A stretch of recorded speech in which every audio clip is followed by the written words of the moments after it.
We were on morning safari with guests, and we came around the corner and we saw Red Road. While we were viewing him, one of the guests noticed a piece of wire around his neck, which was obviously a snare. I immediately contacted Mpumalanga Parks, and they responded immediately. That day we went back to see if we could find him, and we were unable to find him. So we sent the Tinswalo trackers in. One of those trackers was Wise, who's our level 4 tracker.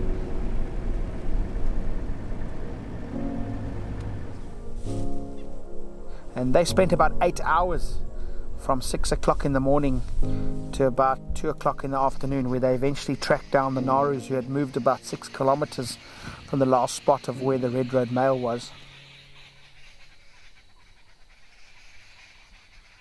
Once they found him, we had to make sure that they kept them and sat with them. Well, we called Mpumalanga Parks, and we called the vet, and immediately Joel and Mark from Mpumalanga managed to get in there, dart Red Road.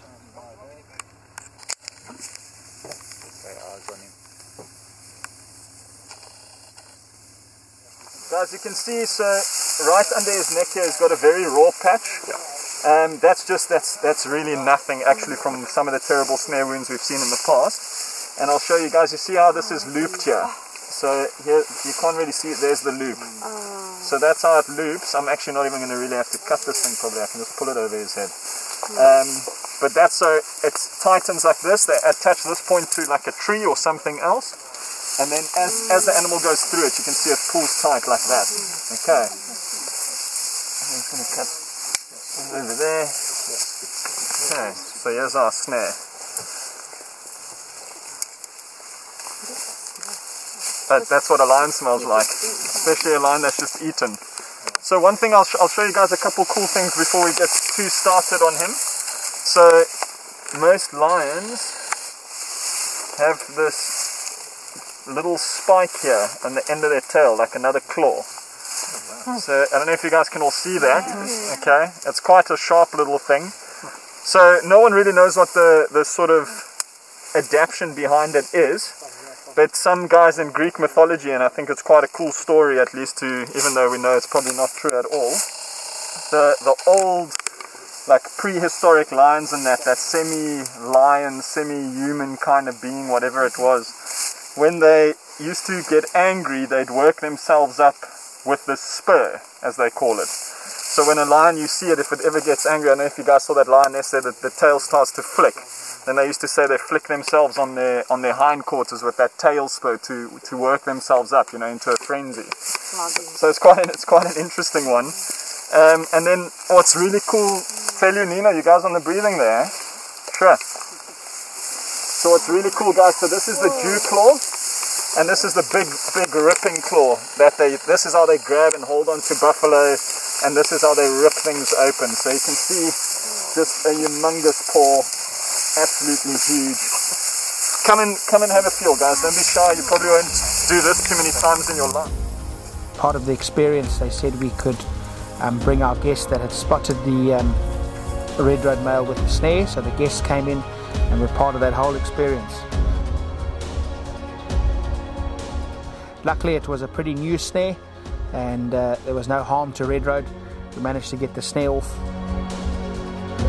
You know, we see him behind the camera lens all the time, but never ever would we have been able to touch him. Obviously he's a wild lion, but all in all an amazing experience. And a big thank you to Joel the vet, Mpumalanga Parks and Mark, and obviously Tinswalo.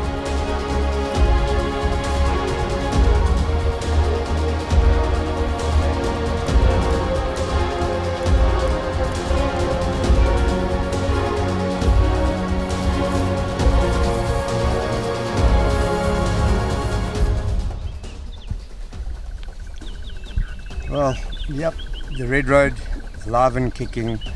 He's definitely none the worse for wear with the operation that was performed on him.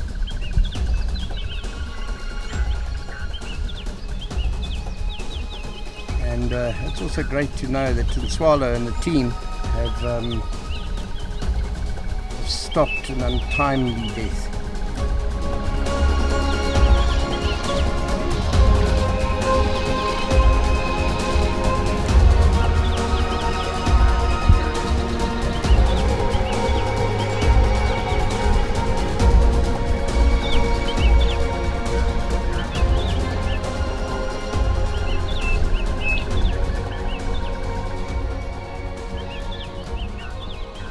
Guys, don't forget to subscribe and like our channel. Sorry. No, it's fine. Sorry. Let me start. Nice.